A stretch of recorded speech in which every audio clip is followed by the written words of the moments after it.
तुझा वारा एड़ा साईं गुलाम शाह कल हिकड़ी बल दिया बच्चे वो बिलण लगो वरी बच्चे वो वरी अंदर लगो वाह शोरा वाह सैयद अदा बया वेई रो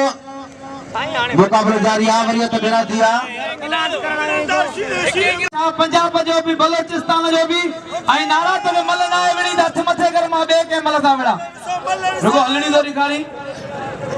सिंध जो मंजल मल सिंध जो साईं गुलाम शाह को मिनट नहीं सा चाहिए साईं गुलाम शाह लगे ताड़ी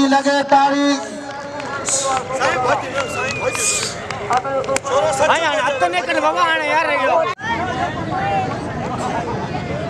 अदाई गाड़ियों जेके न वो पंजो पंज हवाले करो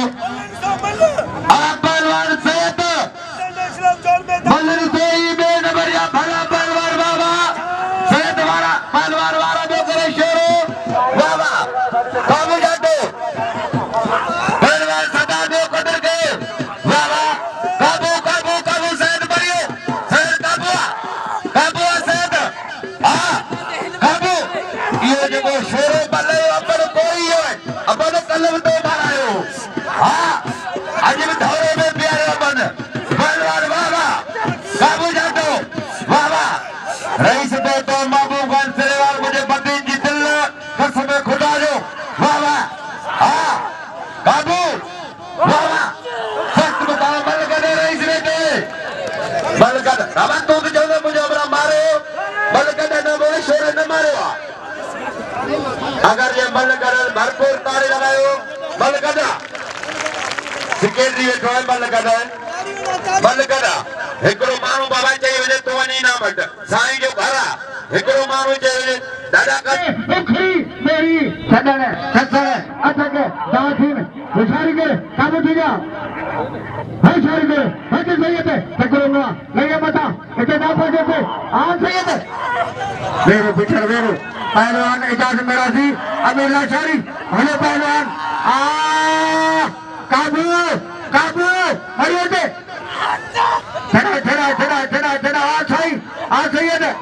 मुझा मौला सैयद की तार मुझा मौला मदीने वाला साईं अहमद शाह नर सैयद की तार मुझा मौला सैयद की तार मुझा मौला सैयद की सराई कर आ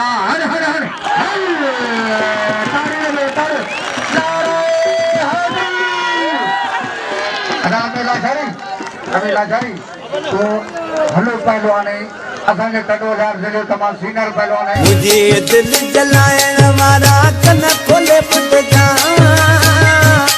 रब रोटल ते नरवाड़ो मैं मुझो नालो लागे चले जा रब रोटल ते नरवाड़ो मैं मुझो नालो लागे चले जा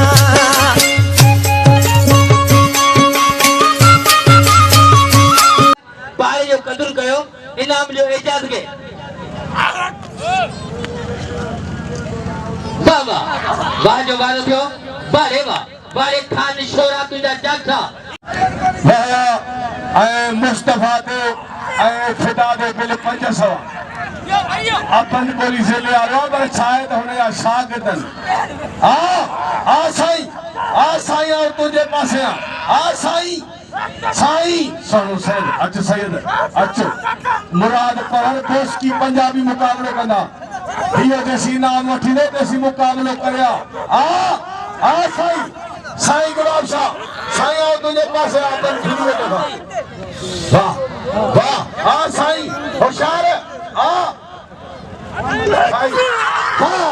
साईं वाह साईं तुझी मर्जी आ पर पाण मेजबानी वो मेहमान है साईं मेहमान वाह साईं मेहमान जो कदर कयो लगे तारी